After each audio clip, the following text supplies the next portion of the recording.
नमस्कार दोस्तों, मैं हूं आपका दोस्त इंजीनियर अभिषेक सिंह और आप देख रहे हैं सिविल इंजीनियरिंग सपोर्ट।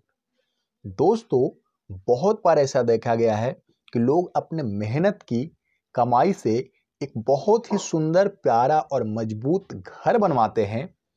लेकिन कभी-कभी ऐसा भी होता है, बहुत से लोग मानते हैं दोस्त, ये आपको मैं बता दूं कि वास्तु शास्त्र में जो विश्वास रखते हैं और जो वास्तुशास्त्र को जानते हैं उनके लिए तो सही है। जो बिना वास्तु को देखे हुए अगर अपना घर का निर्माण करवा लेते हैं तो ऐसा कहा जाता है शास्त्र में कि उनकी स्वास्थ्य में हानि होती है, मतलब वो स्वस्थ नहीं रहते हैं या फिर उनको आर्थिक नुकसान भी होता है, बिजनेस वगैरह सही से नहीं चलता है। तो दोस्तों, क्यों ना, अगर मान लीजिए ये भ्रम भी है तो फिर भी मन में एक बार खटक जाता है। कोई आपको अगर बता दे कि ये आपका सीढ़ी का वास्तु गलत है तो आपको ऐसा लगेगा, यार मैंने इतने मेहनत से इस सीढ़ी को बनवाया है, लेकिन फिर भी क्या गलती हो गई है और इसको किस तरह से सुधार जा सकता है। दोस्तों, क्यों ना इसको अभी से ही सुधारा जा सके, क्योंकि समय किसी के लिए इंतजार नहीं करता है। एक बार अगर आपका घर बन गया तो उसके बाद समय क्रॉस हो जाएगा और आप फिर से सीढ़ी तो दूसरे क्षेत्र में नहीं बनवा सकते हैं। तो इसलिए जब पहली बार आप सीढ़ी बनवा रहे हैं उसी समय क्यों ना इसको वास्तु के शास्त्र के अनुसार ही बनाया जाए, ताकि मन में जो भ्रम है दोस्तों, शक का जो बीमारी है वो सबसे बड़ा बीमारी होता है।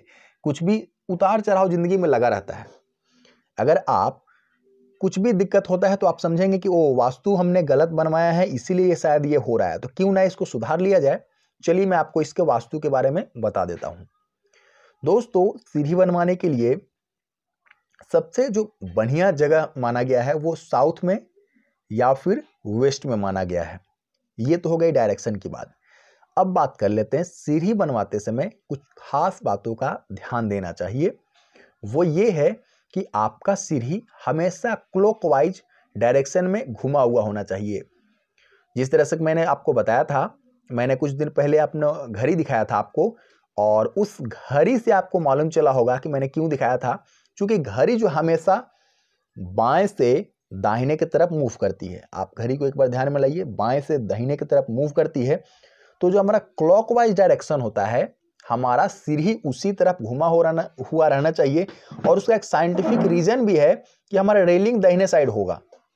और ज्यादातर इंसान जो है वो राइटी होते हैं, मतलब कि दाहिने हाथ से ही वो रेलिंग पकड़ के चढ़ते हैं, उनको बायां हाथ वो ज्यादा यूज नहीं करते हैं।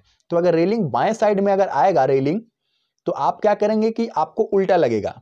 वो एक मानसिक जो है वो उस पर असर पड़ता है, निगेटिव इफेक्ट पड़ता है।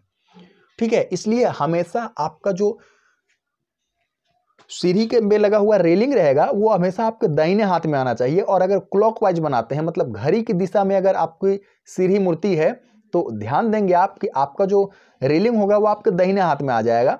तो इस तरह से साइंटिफिकली भी देखें या फिर शास्त्र के अनुसार देखें, दोनों ही तरह से क्लॉकवाइज जो डायरेक्शन में सीढ़ी बनाया गया, मतलब बाएं से दाहिने की तरफ गया हुआ सीढ़ी जो है वो सबसे अच्छा रहता है। दोस्तों, सीढ़ी के नीचे यह भी मान्यता है कि बाथरूम, टॉयलेट वगैरह नहीं बनवाने चाहिए। दोस्तों, मैं आपको बता दे रहा हूं कि अगर आप घर बनवा रहे हैं, बहुत पैसे खर्च किए हैं, तो आप वास्तु का भी ध्यान रख लीजिए, ताकि आगे चल करके आपके मन में शक ना रहे और आप जो भी काम करते हैं सिर्फ और सिर्फ उसमें आप पॉजिटिवली ध्यान दें। क्योंकि अगर एक बार शक पैदा हो जाता है, फिर बना हुआ काम भी दोस्तों बिगड़ जाता है। दोस्तों, सीढ़ी का हमारे जिंदगी में बहुत अहम रोल है। यही हमें नीचे से ऊपर भी ले जाता है और ऊपर से नीचे भी लाता है। तो इसलिए अच्छे तरीके से वास्तु का ध्यान रख करके सीढ़ी का निर्माण करवाएं, ताकि हमें ऊपर की तरफ ये दिशा दे। फिर मिलते हैं, नमस्कार।